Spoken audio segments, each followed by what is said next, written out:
nous proposons ici d'étudier la diffraction par une ouverture circulaire de rayon R très petit. Je suppose que cette ouverture est placée dans un écran opaque dans le plan X, Y. On suppose aussi que l'onde incidente est normale à l'écran E1. Et donc, nous avons alpha 0, bêta 0 est égal à 0. Vu la symétrie du problème, on voit que le système ici a une symétrie par rapport à l'axe OZ. Donc le système il est invariant par rapport à une rotation quelconque par rapport à l'axe Z. Et donc la figure de diffraction aura elle aussi une symétrie axiale par rapport à l'axe OZ. Alors, étant donné ça, on peut donc nous limiter dans l'étude à un point M du plan XZ associé à la direction de diffraction U qui fait un angle θ par rapport à l'axe Z. Et on va faire l'étude donc par rapport à cette direction U. L'amplitude diffractée s'écrit de cette manière, avec A0 est une constante, S c'est la surface du disque. La phase peut s'écrire de cette manière, et donc puisque U0 est perpendiculaire à OP, la phase peut s'écrire de cette manière, moins 2π sur lambda, OP, produit scalaire avec U. Alors maintenant le vecteur U, ses composantes peuvent s'écrire de cette manière. Donc la composante selon l'axe des Z c'est cosinus θ, la composante selon l'axe des X c'est sinus θ, et il n'y a pas de composante selon l'axe Y, puisqu'on a supposé que U appartient au plan XZ. Le vecteur OP s'écrit X, Y et 0, puisqu'il n'y a pas de composante, bien sûr, selon, il est situé à Z égale à 0. Et donc, la différence de phase, ou la phase, c'est moins 2π sur lambda, X sinus θ. L'amplitude donc diffractée dans la direction θ s'écrit de cette manière-là, où l'intégration se fait sur le disque du rayon grand R. Alors, cette double intégrale peut être déterminée de la manière suivante. D'abord, on va faire une intégration par rapport à Y. On va supposer que le X il est constant. Et donc, ici, on va faire une intégration entre moins racine carrée de R carré moins X carré et racine carrée de X carré, de R carré moins X carré. Donc, une fois cette intégration faite, j'obtiens donc cette forme-là, et on aura donc une intégrale simple qui s'écrit sous cette manière-là. Ça, c'est un terme qui est complexe. Je peux le décomposer sous sa forme réelle et sur sa partie réelle et sa partie complexe. Et donc, je vais avoir finalement cette expression-là. Je peux constater que ce terme-là, et ça va être égal à 0, puisque j'intègre entre moins R et R, et cette fonction, il est impair. Et donc, finalement, l'amplitude se réduit à cette expression-là. Donc, 2 à 0 sur pi R carré, une intégration entre moins grand R et grand R, racine carrée de R carré moins X carré, cosinus de 2pi sur lambda, sinus θ, X dx. Alors, pour effectuer cette intégration, je fais d'abord le changement de variable X sur R est égal à T. Dans ce cas, j'obtiens cette expression-là, hein, après le changement de variable, avec le M est égal à 2pi grand R sinus θ sur lambda. Alors, ce 2 fois R, ça va donner D, ça veut dire c'est le diamètre, je travaille ici avec le diamètre, et donc cette expression-là, on peut la trouver mathématiquement sous cette forme standard. Donc c'est une formule mathématique. Racine carrée, l'intégrale de racine carrée de 1 moins t carré cosinus de mt dt entre moins 1 et 1 donne pi j1m appliquer m divisé par m. Alors J1 c'est la fonction de Bessel de premier ordre. Donc c'est une fonction spéciale. Son expression c'est comme ça. Donc c'est un polynôme en fait. Un polynôme ce qui s'écrit sous forme d'une série, si vous voulez, infinie, une série alternée. Et donc finalement l'amplitude A au point M peut s'écrire sous la forme 2A0 J1M sur M. Après, bien sûr, on va étudier cette fonction, on va donner le graphique qui représente cette fonction, J1.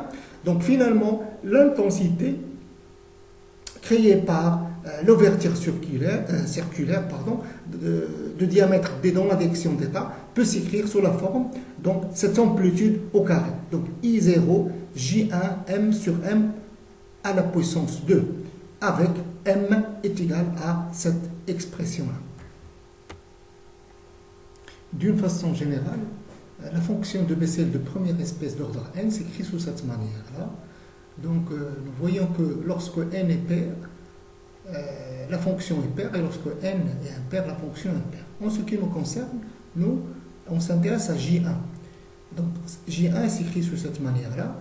Et la courbe représentative de cette fonction, c'est la courbe qui est ici en vert. Vous voyez que ça représente une fonction un peu oscillante, mais avec une amplitude qui s'amortit.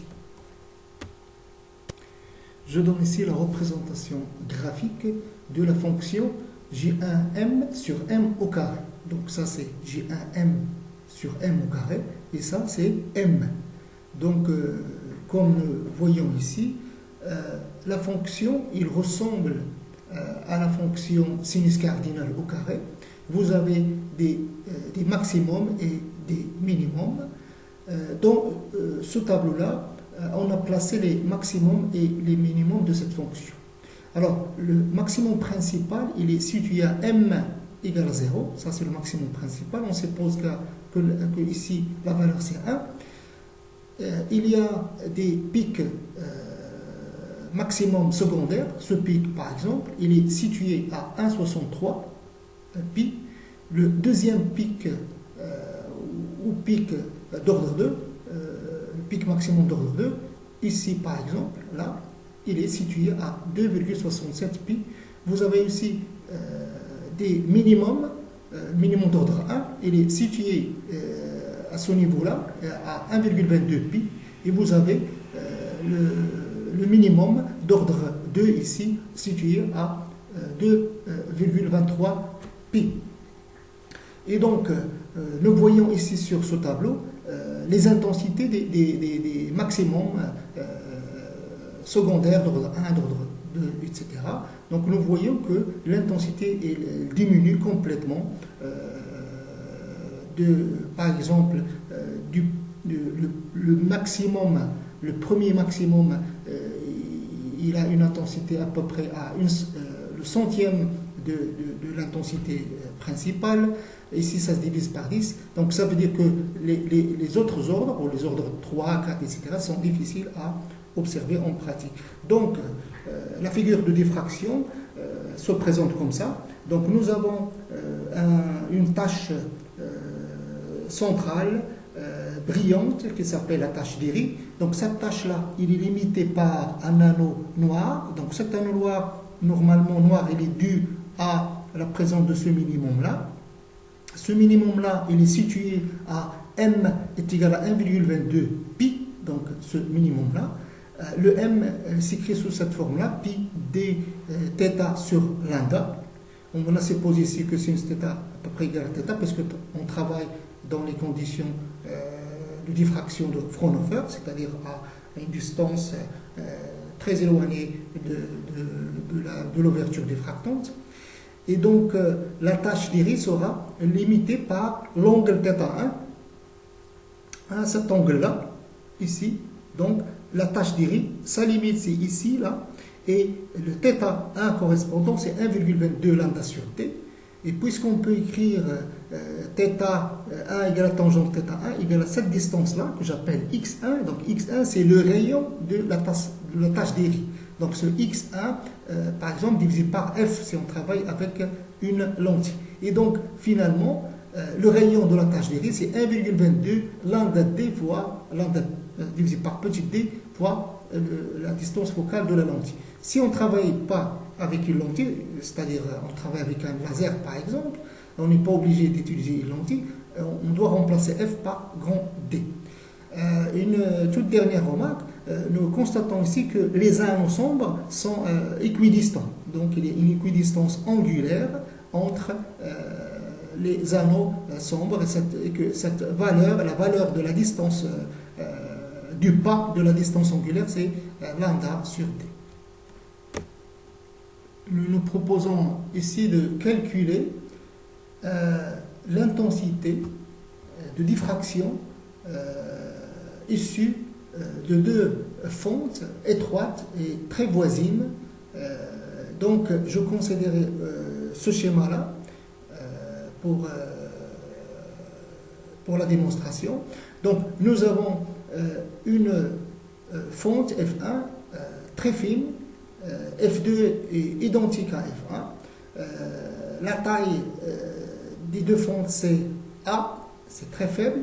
La distance entre ces deux fentes c'est E, aussi c'est elle a une valeur très petite. Les deux fentes sont perpendiculaires au plan de l'écran. Je considère que l'onde incidente est normale à ces deux fentes-là. Et donc, je peux réaliser ceci en mettant, par exemple, une source lumineuse dans le foyer objet d'une lentille. J'obtiens ici un faisceau cylindrique qui est normal à F1, F2. Alors, puisque le problème, il a une symétrie de translation donc, par rapport ici à l'axe des Y, donc je peux me limiter à l'étude dans le plan XZ. Et je vais considérer un point M associé à la direction θ. On sait déjà que l'amplitude diffractée par chacune des fentes est donnée par cette relation, c'est A0, sinus cardinal de pi à θ sur lambda, avec θ égale à x sur f par exemple. Puisque les deux vibrations sont issues de la même source, donc ils ont la même amplitude, ils sont synchrones, ils sont cohérents, donc ils vont donner des interférences. Alors maintenant, la différence de phase entre ces deux sources, F1 et F2, ça on l'a déjà fait dans le chapitre 2. Donc cette différence de marche d'abord, delta, c'est E sinus θ. Donc, puisque θ est petit, donc c'est E θ. D'accord? Et donc la phase peut s'écrire, la différence de phase entre les deux ondes qui proviennent de F1 et F2, c'est 2π sur lambda E θ.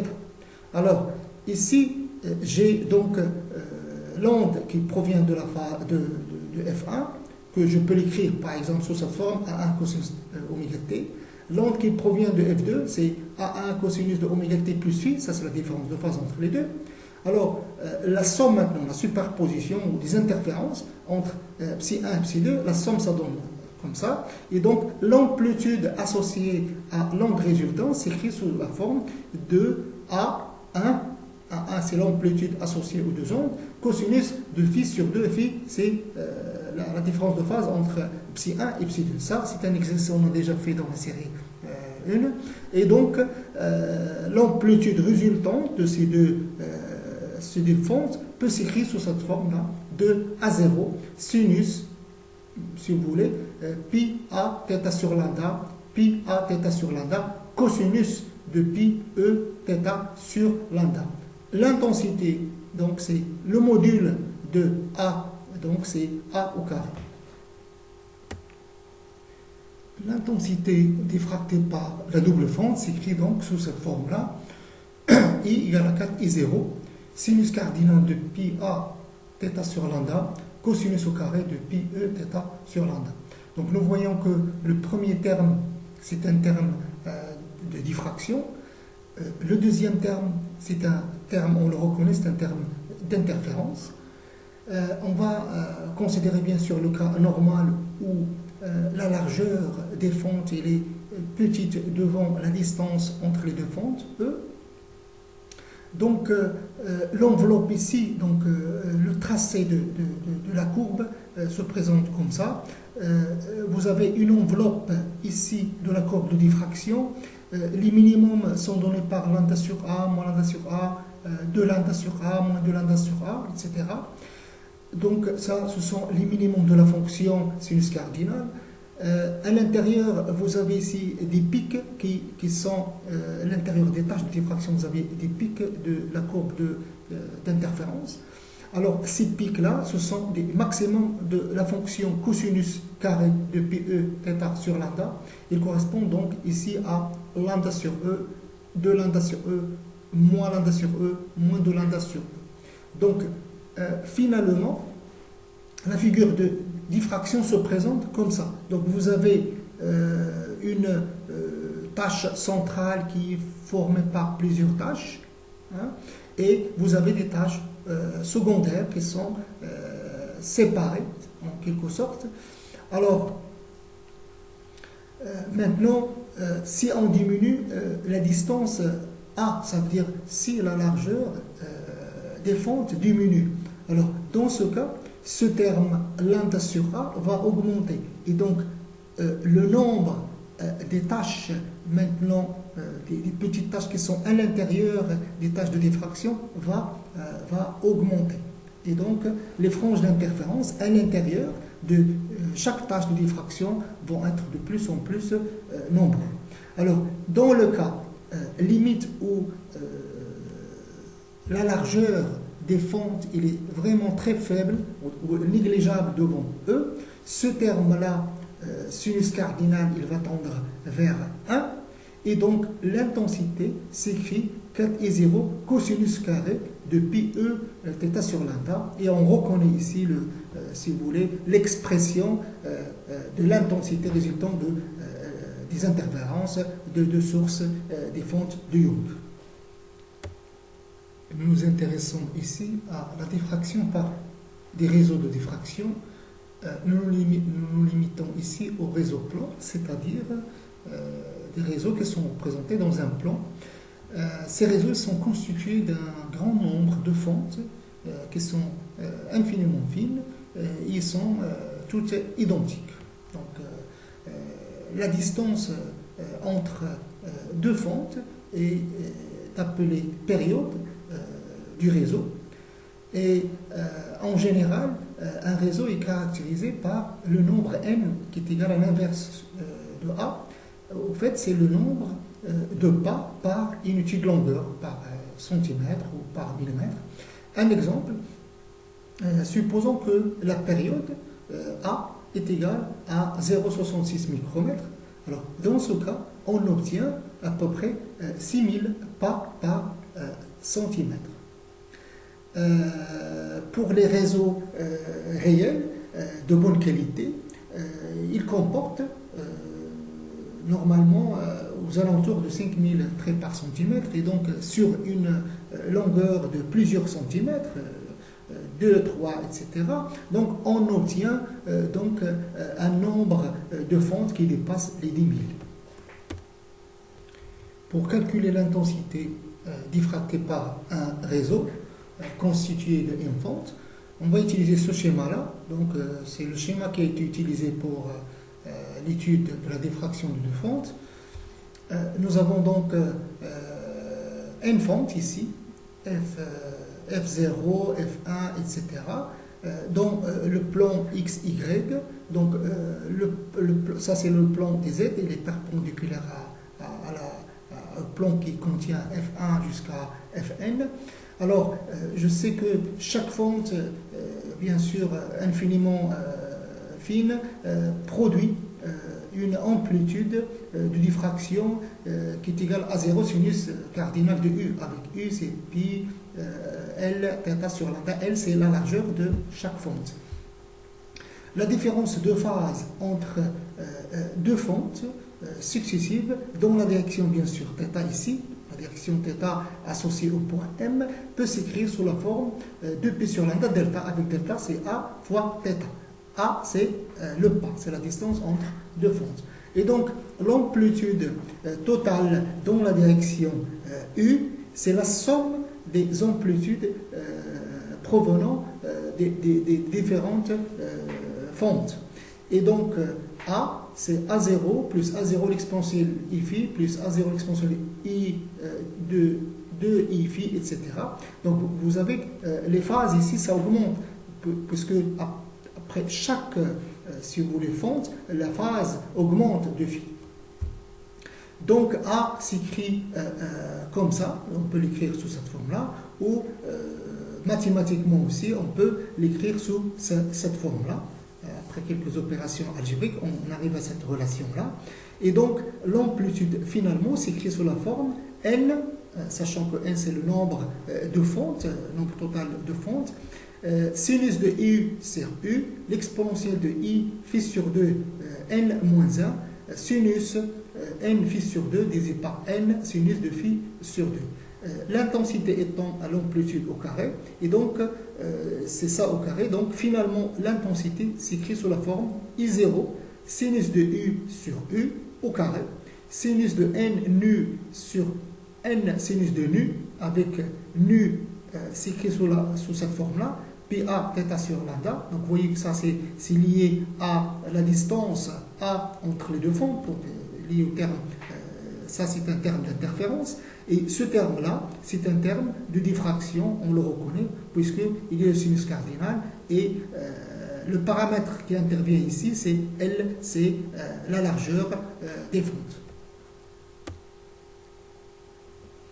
Dans l'expression de l'intensité, on voit qu'il y a deux termes. Le terme 1, c'est un terme de diffraction, vous voyez.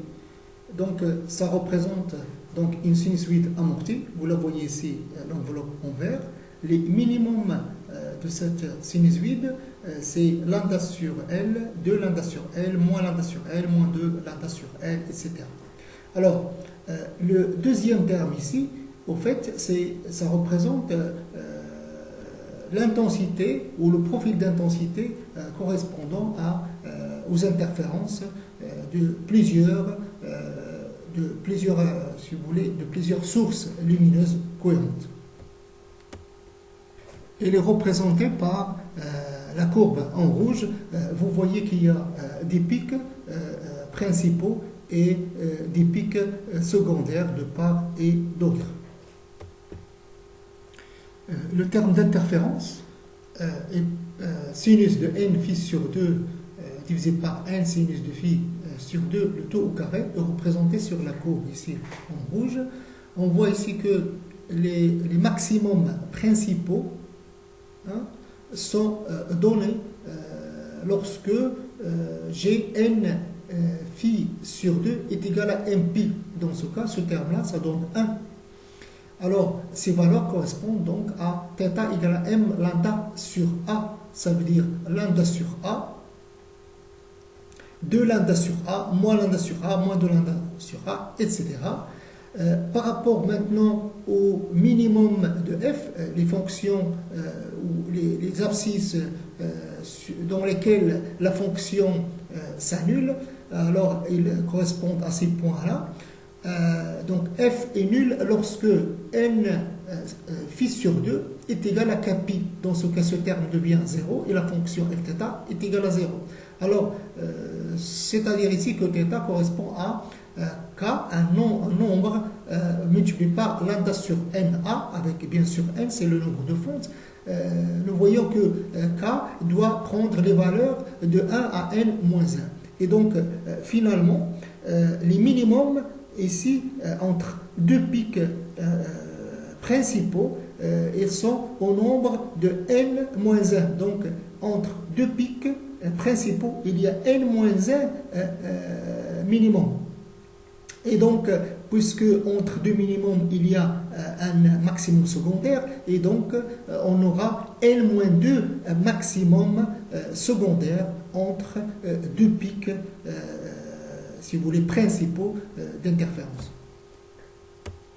Donc, finalement, la figure d'interférence en rouge sera modulée par la courbe de diffraction en vert.